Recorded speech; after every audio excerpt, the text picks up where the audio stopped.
podcast series is part of the mission of the New York Intellectual Property Law Association, NYIPLA, Past Presidents Committee, to preserve a snippet of the history of our association through the eyes of our past president, and to provide continuity for our century-old association's values and traditions for future NYIPLA leaders.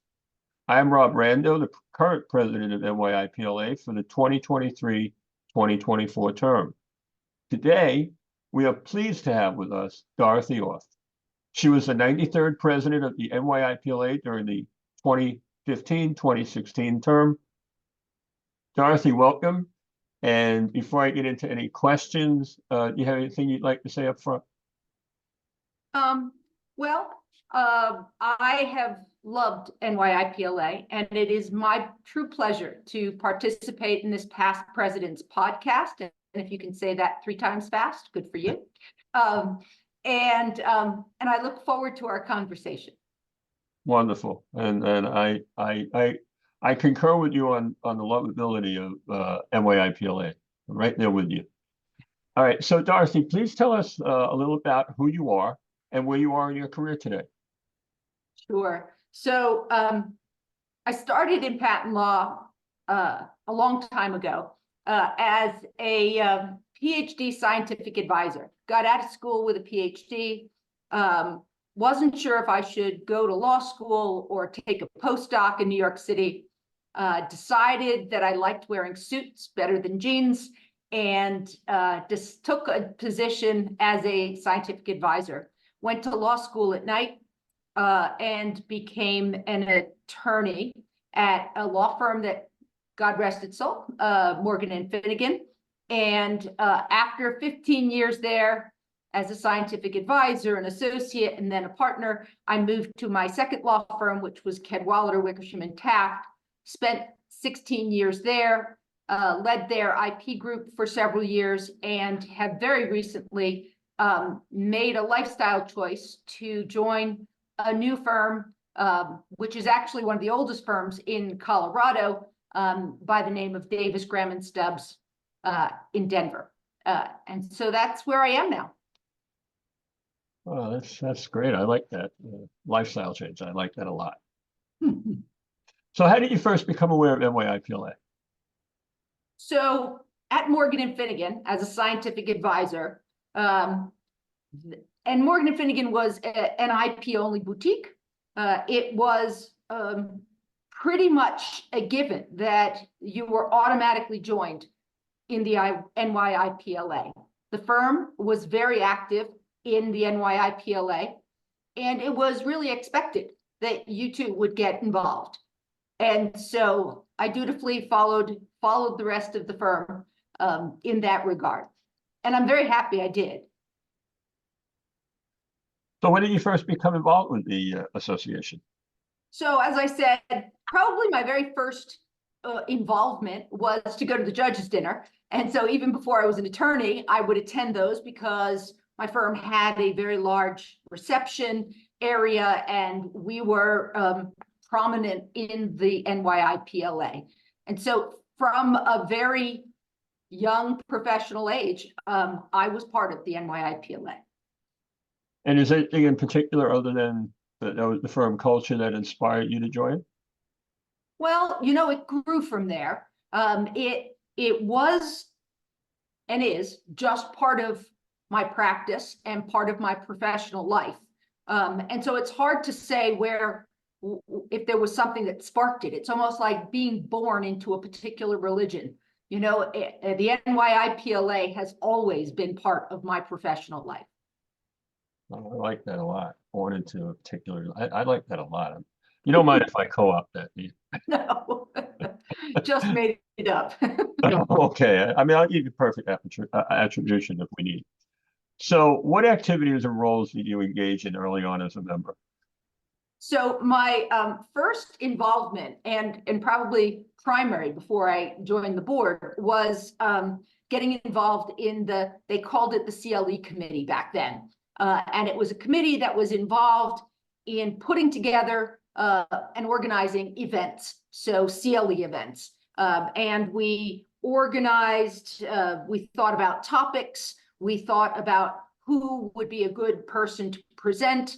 And at the time, I was a very junior person and joined that committee.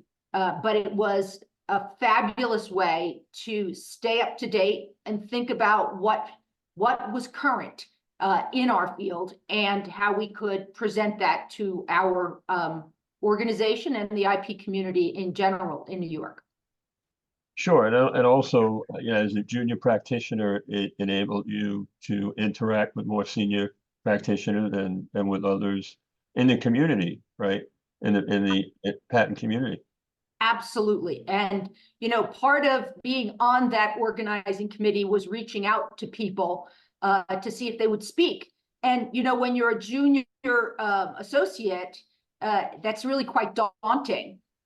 Later, I realized that you were handing out gifts because practitioners love the opportunity to speak and they look for these kinds of possibilities. But when you're junior, it seems very daunting to call, the head of a group or to call a judge. But this was a fabulous opportunity to open doors and meet people in our IP community. Definitely. So did there come a time when you decided you wanted to assume a leadership role, or did it just evolve over time?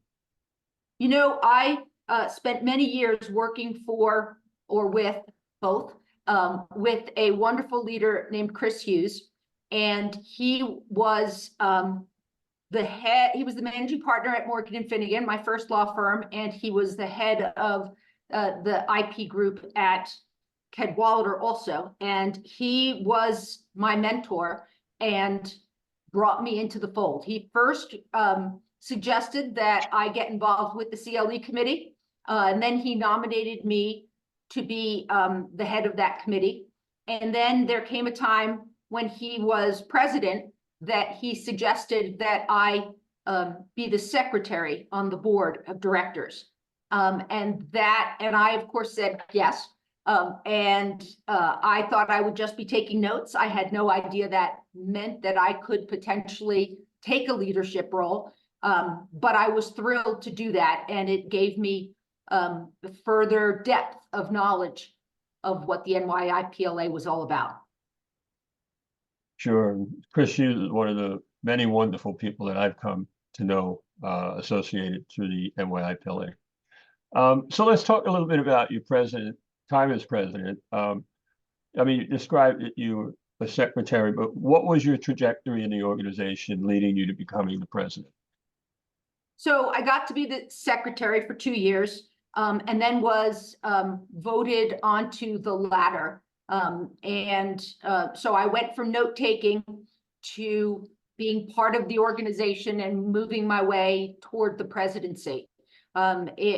It was a very exciting time, and it kept increasing the depth to which that I really felt involved and part of this fabulous organization.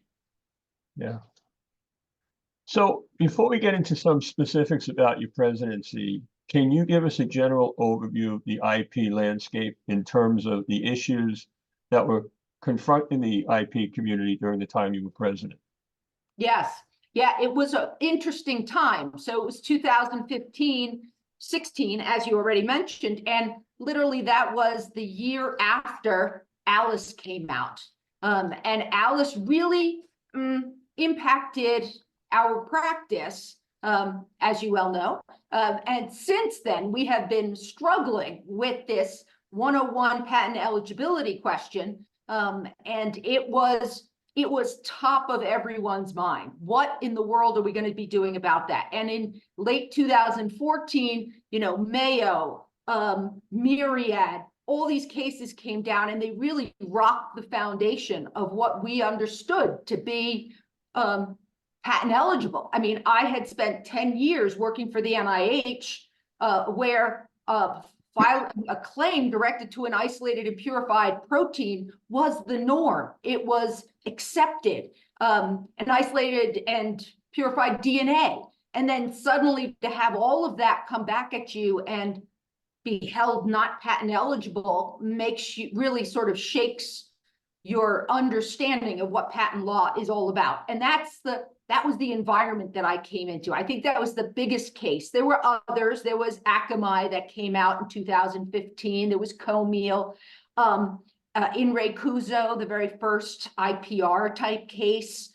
So those were other things that were happening at the time. But I have to say, the Alice decision really was in the front of everyone's mind when I took the presidency. It's very interesting, Dorothy. Now that you pointed it out, looking back at that period in time, and you're absolutely right, we're still struggling with the issue of 101 patent eligibility, right? But also, and I've never really looked at it in this way, but now that you've pointed it out, In Re Quaso came out at the same time as the Alice decision. And it's that confluence that we look at and have been struggling with, trying to make sure that the patent system is as strong as we want it to be, right? Yeah, it was really a time when everybody thought, well, everyone, there was sort of this undercurrent of the patent office isn't doing their job, and there's too many patents out there that are trash, and it undermined basically anybody who actually does some prosecution, because you kept thinking, well, gee, am I really that bad? Are we really just filing for and pursuing junk patents? And it wasn't true. It still isn't. But it really shook the foundation of what our practice was about at the time. Yeah, no question. So now, can you provide us a general overview of the various tasks and responsibilities you were charged with during your term as president? Yeah, well, I would say the biggest task that I was charged with, the biggest task I was charged with was identifying and putting good people in place to be the heads of committees, because I wasn't doing everything. I was the head of the organization. I could give presentations, but no, it wasn't me. It was the people that were working with me, that were leading the various committees, that really made the organization hum. And to say it hummed is lovely, but we had struggles, right? Well, I mean, we have always had, do we have enough members? How do we increase our membership? How do we encourage young people to get involved? How do we keep our more experienced lawyers engaged? How do we provide value to our organization? A lot of these things are things that are constantly things we think about at the board level of the NYIPLA, because we want to make our organization valuable to our members. Yeah. The second biggest thing that I did was find a speaker for the judges' dinner. Yeah, I thought you were leading with that one. But I know you are. Oh, all right. But that's a really great point that you make about how critically important it is to make sure you have the right people in place. And I will say this, and I'm sure you would agree, we've been really fortunate to have the right people in place over the years. It's all about finding people that want to get involved, that are interested in the organization, and that have the interest in making things happen. And I think you're right. We've been very lucky and blessed that way. Yep. So, did you have any specific goals or a mission you wanted to accomplish during your time as president? And if so, what were they? Well, I think they were a lot of the things I just mentioned, bringing people together, creating good value for our members, and addressing, and I guess that's part of the value for our members, is to address timely topics. So one of the things that I introduced when I was president was this idea of president's forums. And this has continued since I was the president. And that was largely because of Alice. It was such a critical time. We had to bring together people to really address these questions that had no answers at the moment. How do we address this? Do we go after it with legislative change? How do judges feel about it? At the time, when we put together the very first President's Forum, Judge Michel was still a judge, and he presided over that very first President's Forum where we talked about how do we address this 101 issue. And so that was a major thing. The other thought we started growing was this idea of a legislative action committee. Shouldn't we have a way to impact or influence in a content neutral way our legislators? And so that's where we really got involved with a lobbyist, and we set up a committee where our primary focus is to think about what policy changes are happening in the government with respect to IP, and how can we, I don't know if it's change, but at least help the legislators, like I said, in a neutral, content neutral way. So we're not a Google, we're not a, pharma, but we have members that represent those organizations. And so we can provide a neutral voice that can help you understand the potential impacts of potential legislation that that might be proposed by one or another group.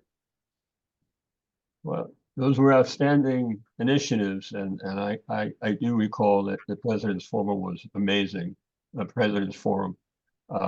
And certainly, the LAC has been instrumental in NYIPLA providing its voice to Congress on critical issues affecting IP. So from your perspective, what was your greatest accomplishment or proudest moment during your time as president?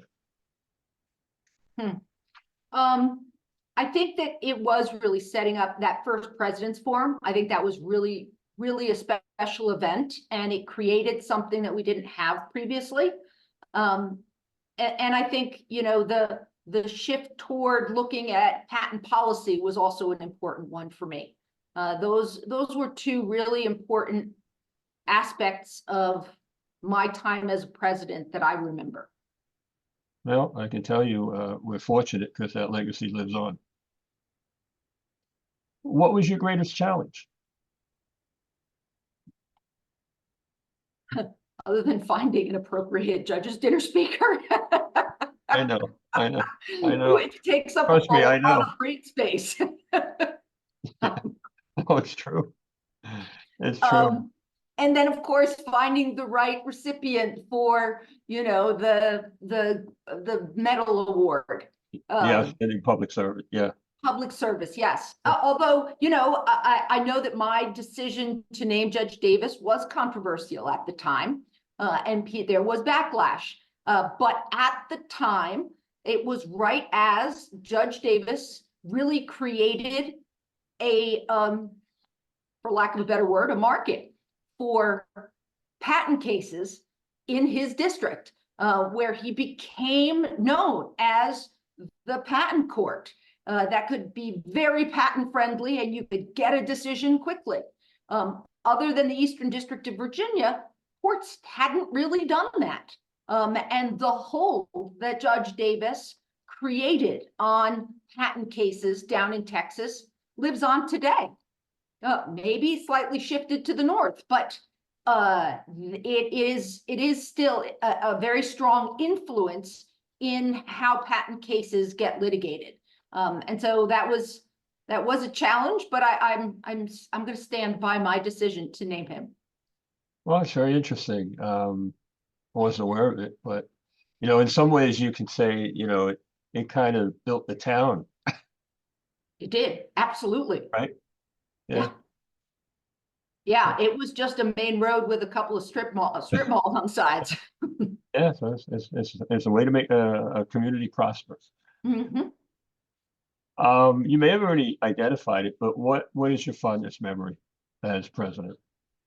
The community, the people, and the relationships that you build within the NYIPLA made going to meetings not something that I sort of not dreaded, but there was like prior to getting really involved, you go to a conference, and to this day, you go to a conference where you don't know anyone.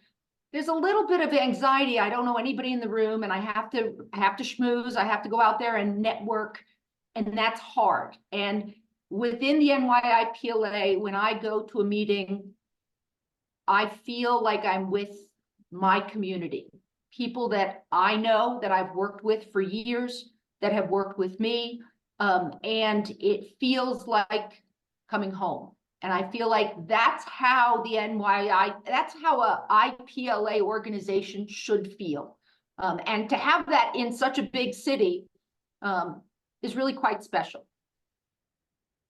Yeah, yeah, I couldn't agree with you more. I almost feel like I'm talking to myself about it. The collegiality is second to none among bar associations. Yeah, sometimes like to think of it as extended family. Yeah, you go to a meeting and you're looking forward to it. It's quite likely you'll meet new people, but you're going to see your old friends, and Yeah, that's really nice. it's true. It's very true. I wonder, to some extent, I mean, just thinking about this right now, I'm wondering if the judges' dinner has something to do with that as well. Because, as you mentioned, you see old friends, right? And that's part of it too, right? Yeah, I think the judges' dinner is an amazing event, and it brings people, it puts people on a level playing field because everybody looks fabulous. Everybody comes and they're usually with their spouse or with a friend, and they know a good number of people, so it feels very warm and friendly. But there's so many people that there's always an opportunity to meet new people. And it really is quite lovely. Yeah, that's true.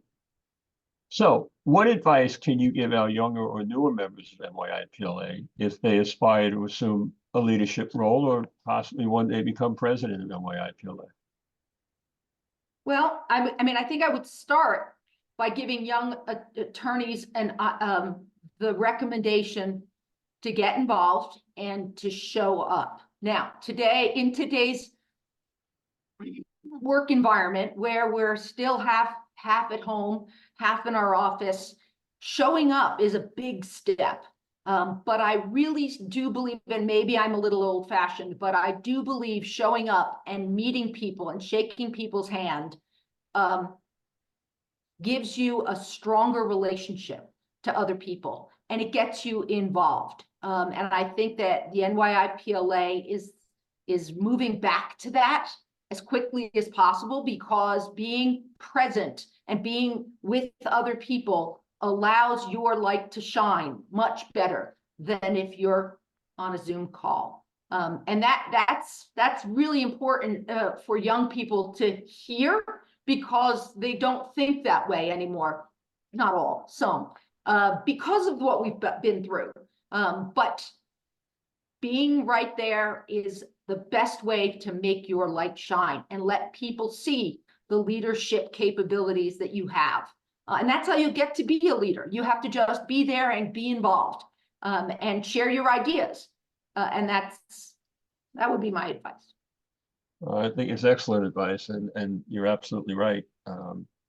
Showing up matters in so many different ways, and certainly showing up in person is critical these days. And of course, because of how we've evolved since the pandemic, but even to a certain extent, the familiarity with just being on the phone, right? Using, I mean, the concept of showing up for younger generation, I'm making myself seem old too now, is, just, interact with social media and you've shown up.